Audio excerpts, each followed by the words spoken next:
कराची में वाक़िआ अॻकनासी कराची में फोरन हथा ज़ख़्मी थियल फुलजी स्टेशन वासी नौजवान अस्पताल में फौत थी वियो आहे। कराची के अयूब गोठ वारे इलाइक़े में सब्ज़ी विकिरो कंदड़ अली उर्फ़ दारू जतियाल ऐं सुहेल जतियाल रिक्शा ते सब्ज़ी खड़ी सब्ज़ी मंडी वञी रहा हुआ त जमाली पुल वटि हथियारबंदनि खां फुर जी कोशिश कई। मुज़ाहिमत ते गोलियूं हणी ॿिन्ही नौजवाननि खे ज़ख़्मी करे छॾियो। ज़ख़्मी अली उर्फ़ ॾाॾो जतियाल कराची जी ख़ानगी अस्पताल में ज़ख़्मनि जी सट न सहंदे दमदणी हवाले करे छॾियो। नौजवान जे फौत थियण जे इतला ते संदसि घर में कोहराम मतल आहे। अफ़सोसनाक ख़बर आहे। नाज़रीन, अवां सां शेयर कंदा हलूं। कराची में फ़ौरन हथां ज़ख़्मी थियल फुलजी स्टेशन जो रहवासी नौजवान अस्पताल में फौत थी वियो आहे।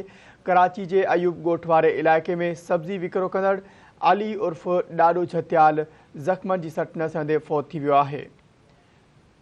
इन हवाले से नाज़रीन वधिक तफ़सील मालूम कंदासीं। धरती टीवी जो रिपोर्टर नेक मोहम्मद पंवर असां सां लाइन ते मौजूद है।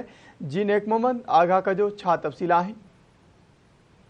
जी बिल्कुल, एक हफ़्तो अॻु कराची में फौरन हथां ज़ख़्मी थियल फुलजी वासी ॿिनि सोटनि मां हिकु ॼणो नौजवान अली उर्फ़ ॾाॾो जतियाल ज़ख़्मनि जी सट न सहंदे कराची जी अस्पताल में फौत थी वियो। इतला मिलण ते घर में कोहराम अची वियो। ज़रूरी कार्रवाई खां पोइ लाश एम्बुलेंस ज़रिए कराची खां फुलजी आंदो पियो वञे।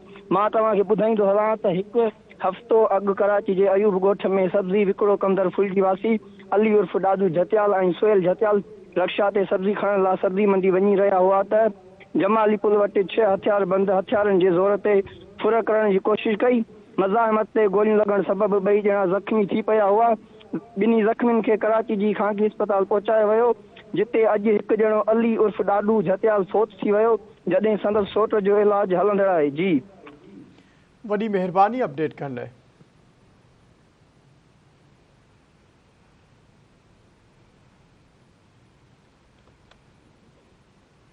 ख़बर वासा नाज़रीन शेयर कर रहियासीं।